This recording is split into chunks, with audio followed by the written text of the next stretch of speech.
Do you know that old fairy tale about Hansel and Gretel?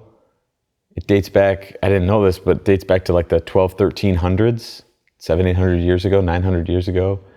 And it dates to the time of the plague in Europe, where these two young children are trying to escape a witch, and they manage to push the witch into the oven, and they managed to find their way home because they left breadcrumbs on the ground as they went.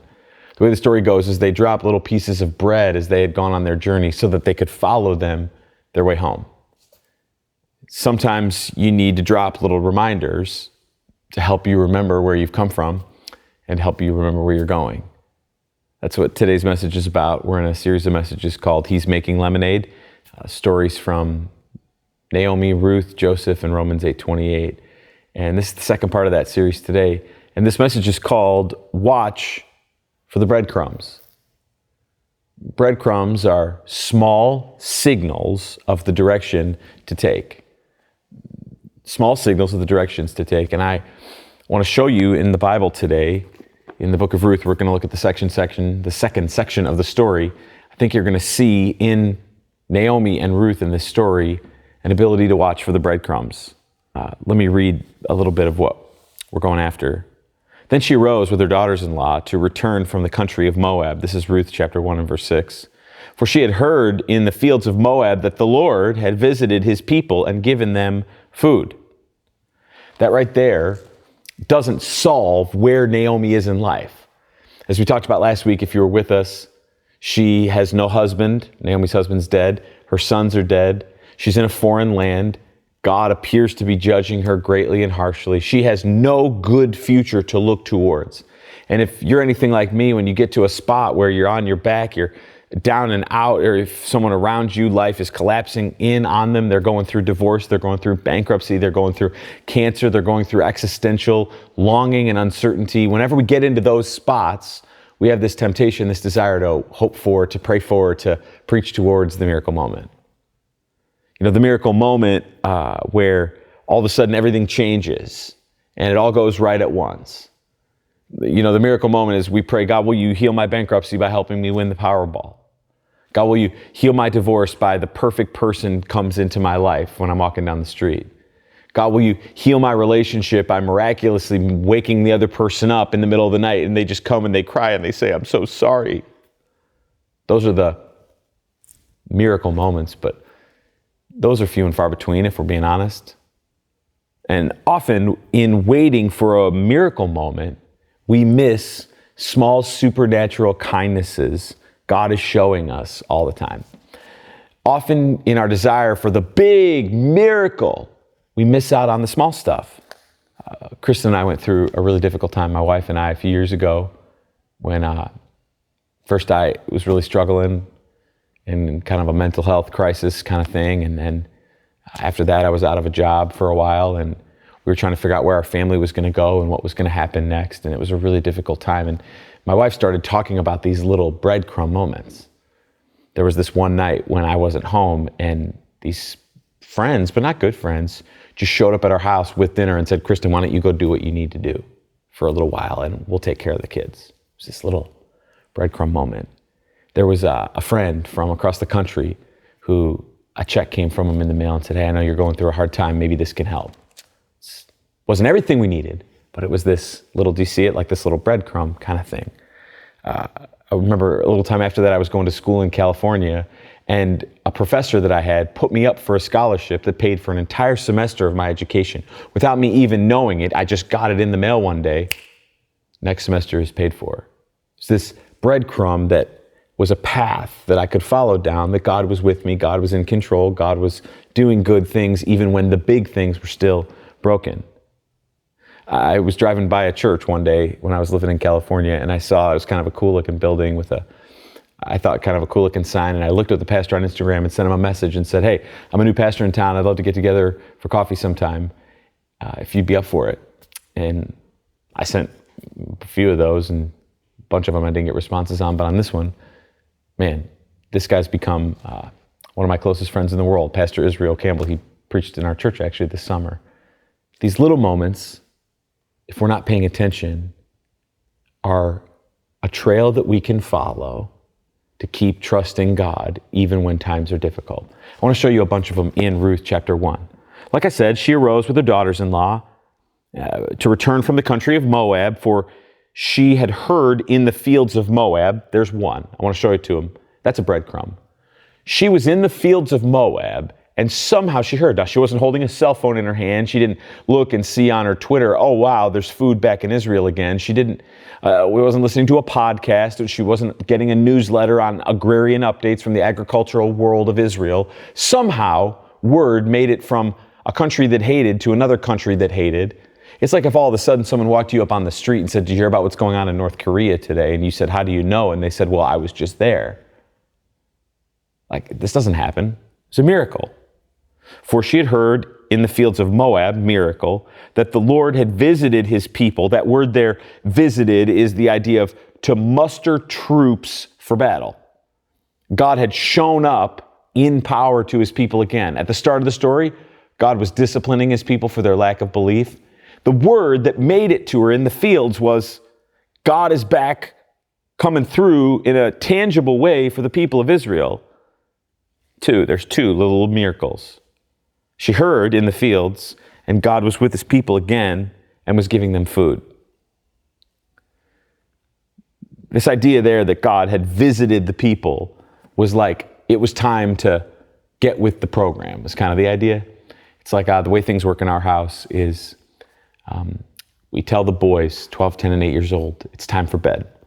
And the way that it works is always the same. Dad says, okay, you got 5 minutes, and Dad's going to be upstairs in 5 minutes, and everything that is supposed to be done needs to be done. You know, the teeth need to be brushed, we need to be in bed, the lights need to be off, the lamp needs to be on, the book needs to be in your hand. This is the amount of time that you have to get ready. Clothes need to be out for tomorrow. 5 minutes, I'll be up there. That's that idea that when Dad starts up the stairs, he's on his way to, that word there, visit. It's time to make sure that everything is the way that it's supposed to be, and we're pushing forward. So the story continues. So she set out from the place where she was, that's speaking of Naomi, with her 2 daughters-in-law, and they went on the way to return to the land of Judah.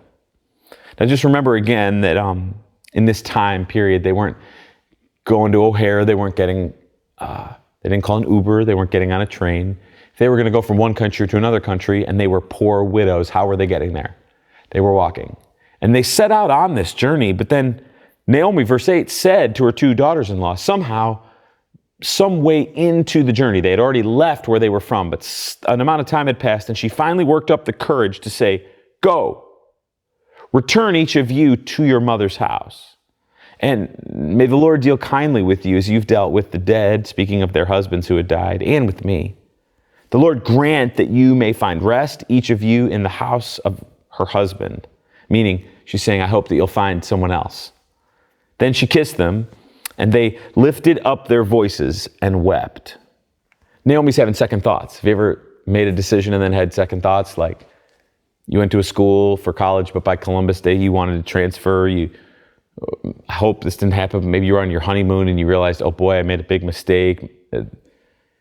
She's having second thoughts. So she says to these girls, all right, we're going back to the country where we came from. We're going back home. We're going back to Israel. We've heard now that God has visited his people. We don't have husbands. We don't have descendants. We probably don't have money. We don't have a lot, but we're going to go home and see what happens. And all of a sudden she starts having second thoughts. And she works up the courage, probably thinking she knew she had gone from Israel to Moab as an alien, as a foreigner. And she was able to imagine for long enough what it was going to be like for these girls. And we talked a little bit about last week that interracial marriage, not a problem, but in this era, interfaith marriage, not allowed. And so in all likelihood, these women would not be able to find a husband in Israel because it would be forbidden. And somehow or another, Naomi gives this tough love moment. She says what's best for them is you're going to go back home. And you're going to go back home and you're going to hope and pray that God comes to you and you're able to have descendants and you're able to get married again. She's doing something sacrificial, like so often we do in family. She's saying, I want you to have the best life possible, even if it's not what I want, even if it's not what's best for me. Do you see? But verse 10, they said to her, no, we will not return with you.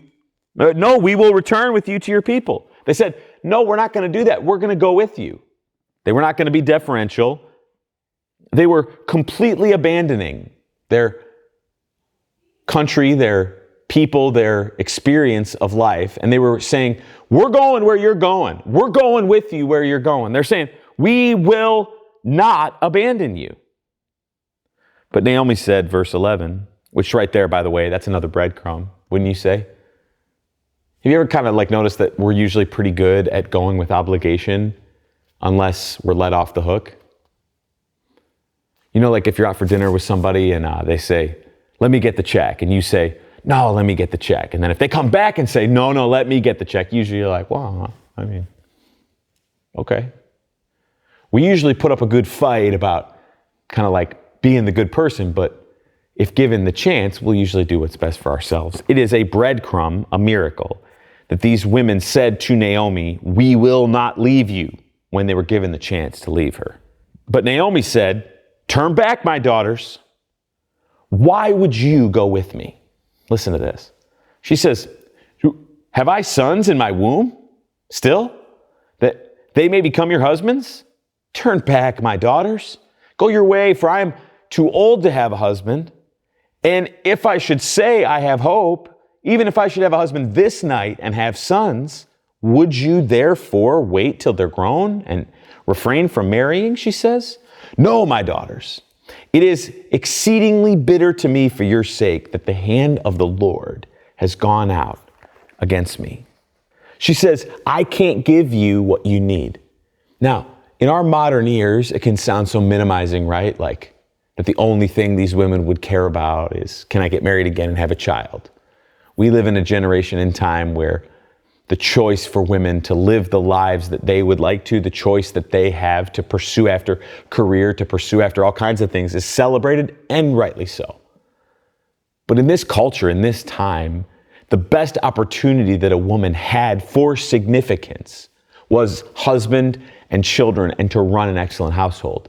That's why it was so devastating that Naomi had lost it. And that's why her mind, her focus is like, okay, so I can't have any more children. I don't have any more sons for you. It was common in this time that if a man died, his brother would take his wife, even if that meant multiple wives, and try to, I know it sounds crazy, but the brother would try to impregnate his brother's wife so that his line, so that there would be descendants that would go on. This was important. And Naomi's saying, I can't give you what you want. I can't give you what you would hope for. Even if I had another son, what? So if I got married today, okay, let's just say it all goes perfect. So 9 months from now, there'd be a baby. And then 20 years after that, now you're going to be an older woman. It's just the math doesn't add up is the point. And so there is no good future here.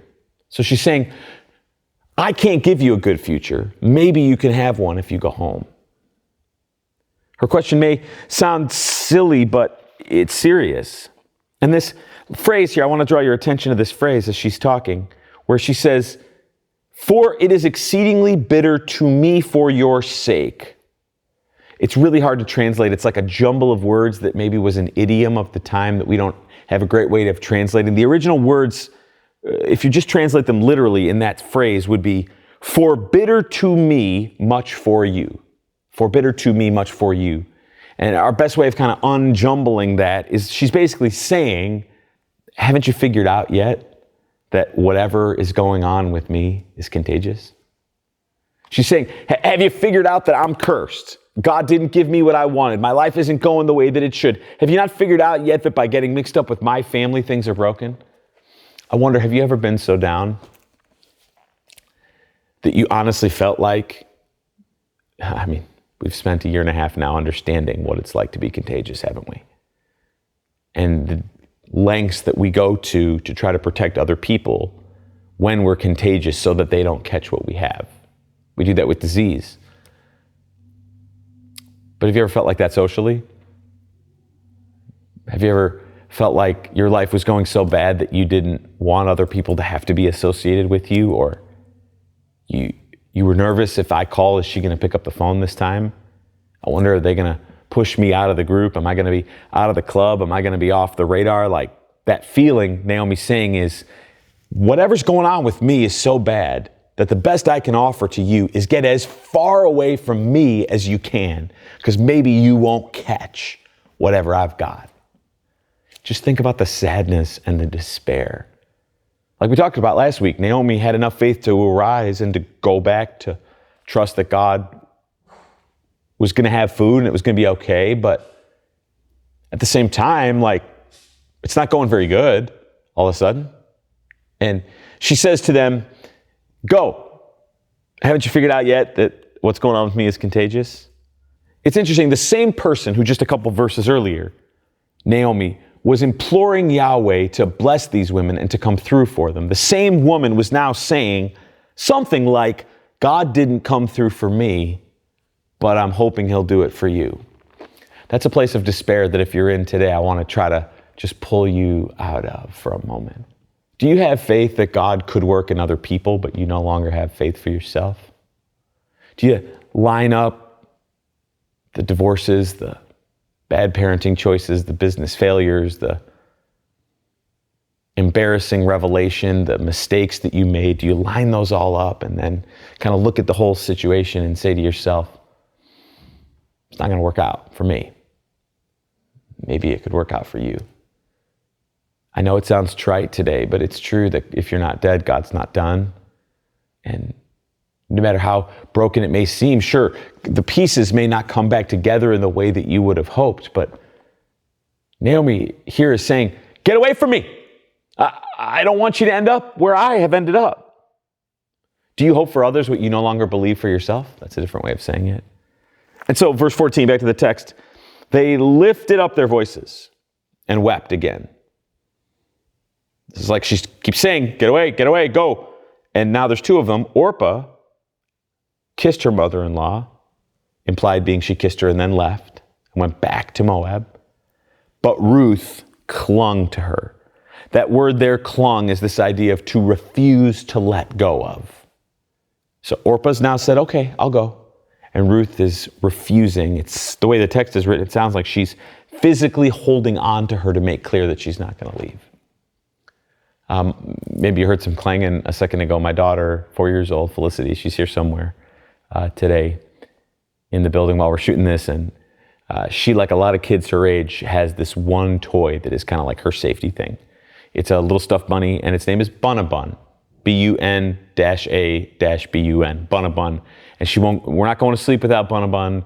We're not happy without Bun-a-Bun. And when things go bad, if we're scared of the monsters, which there's all kinds of crazy corridors and dark rooms in the church, and she wants to have the safety blanket, she holds on to this bunny like if she doesn't have the bunny, nothing good can happen. And if she has the bunny, nothing bad can happen. That's this idea of to cling. Ruth is making it clear, I'm not going anywhere. Notice that the text doesn't criticize the daughter-in-law Orpah who goes away. Her choice is framed as reasonable. She's been asked to go back to her family, and so she does. But Ruth is fueled by supernatural faith. Here comes now some of the most famous verses in this whole Bible. Verse 15, and she said, see, your sister-in-law has gone back to her people and to her gods, lowercase g. Return after your sister-in-law. Naomi makes one more push. She says, how many more times I got to tell you? Go.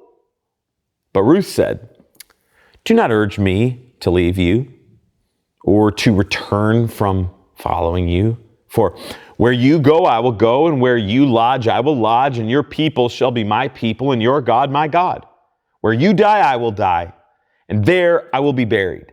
So may the Lord do so to me, and more also, if anything but death parts me from you. And I love this. When Naomi saw that she was determined to go with her, she said no more. These little breadcrumbs show up all through here, that God is in the very beginning stages of working what was so broken and so bad and working it for good. And they couldn't see what was to come yet, but Ruth is saying, I'm not leaving you. And these breadcrumbs show up. Remember, why am I calling them that? They're little things that we must pay attention to if we're going to find our way through the difficult path that God has put in front of us. I think that little breadcrumbs show up in a few different ways, and I want to get to that in just a second. Ruth says there, do you see it in the text? Don't urge me to leave you. She's like saying, not in an angry way, but like a hurtful way, do you not get it? You're the thing that I'm going with. You're the person that I've got. She's saying, I'm all the way through. This is everything now. You're the person for me. I'm choosing the God that you have. I'm going to live where you live. I'm going to take care of you. It was a big deal that she says, even in death, because a big part of the culture that they lived in was how people's bodies and the preparations were handled after death. She's saying, even after you die, I'm going to take care of you all the way into the ground. It's a full stop commitment. I'm not going to leave you. So I wonder, how do these little breadcrumbs show up in our lives? If you're still watching this today, maybe you're really down and out, or maybe you've got people in your life that are really down and out, and rather than giving them trite, simplistic answers, whenever God closes a door, he opens a window. God loves you and has a wonderful plan for your life. Don't you know that God is sovereign? He's working things together for good. Those are things that we say that hurt people in pain, not because they aren't true, but because they're not loving to throw on top of a person who's just trying to figure things out. But a really great way to help people that are in pain is to try to gently point them to the little breadcrumbs of goodness. Here's how they show up. They show up in three ways, and we see them all through the story. First, they show up in unexplainable providence.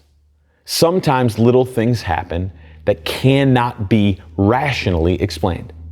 We see that in this story, I think, two ways. One, we see it back in verse 6, where it says that, like, amazingly, Naomi was in the fields and she heard about what was happening in her home country. It's not something that could be easily explained. It's providence. Providence is God doing things through his control that are unexplainable otherwise. I think we also see God's unexplainable providence that in whatever relationship Ruth and Naomi had formed until now, it was a relationship built for a difficult time. God shows these little breadcrumbs in unexplainable providence. Two, he shows them in unexpected provision. Unexpected provision. Naomi thought that she was going to have to make this journey alone, and she was trying to push for herself to have to make this journey alone. Why? Because she thought that was best for these daughter-in-laws that were the only things she had left. What an unexpected kindness of God that she isn't going to have to make the journey alone. Ruth is going to go with her. And then three, we see these little breadcrumbs show up in unshakable people. When you go through a difficult time in life, if you go through a really difficult one, you find who your real friends are. And it's always surprising the people that stick and the people that don't stick. The people that lean in and try to help, or the people that don't. It's always surprising who's going to help and who's not. And sometimes God, as a little breadcrumb, puts unshakable people in your life. I remember I was going through a real difficult time a couple of years ago, and Maria Clark, a friend of mine, she's part of Good News in the Neighborhood, used to text me and text Kristen 4 or 5 times a week. I'm praying for you guys today, and I'm praying this. I'm praying for you guys today, and I'm praying this. And she wouldn't have been like in my top 100 friends at that time, but God put something in her that was an unshakable thing to me that allowed, it was a little drop that pushed me to keep on trusting, to push on going. So I wonder, could you look around the difficult things in your life right now, the broken stuff, and can you just take a second and identify the ways in which God is showing himself to be with you, even when the outcomes aren't what you want? So yeah, would it be fun if you got the big miracle moment?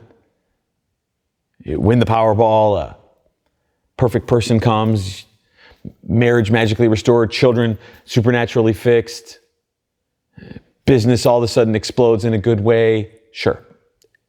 But often before God does the miracle thing, I'll just warn you now, the miracle thing is almost never what you would choose for the miracle thing.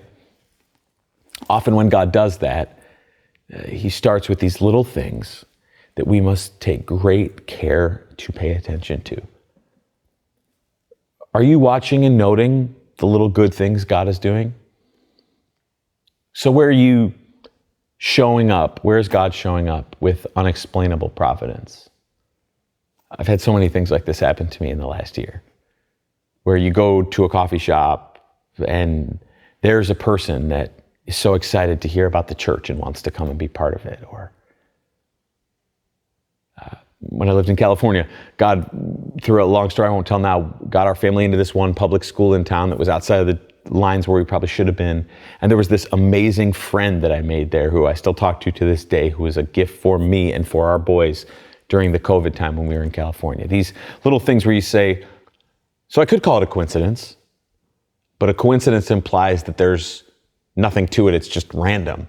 Providence says, well, no, that coincidence came from someone. Is there places where these little unexplained providences are showing up? Can you pay attention to them? Can you be thankful for them even when you're not thankful for a lot of other stuff? Can you write them down? Second, I wonder, where's their unexpected provision? Have you stopped for just a second and rather than form a political opinion about the stimulus check, maybe you need to just thank God that it showed up? Maybe instead of being frustrated that your business hasn't been able to go where you want it to go, well, sure, but how has God given you side gigs that have helped you along the way? Sure, we can keep praying about the relationship that you lost, but what about the people that God has brought into your path? I mean, it's crazy. As I'm filming this right now, I'm in the room with two people who are on the other side of the camera right now, and both of these are people that I met through other people that I really care about.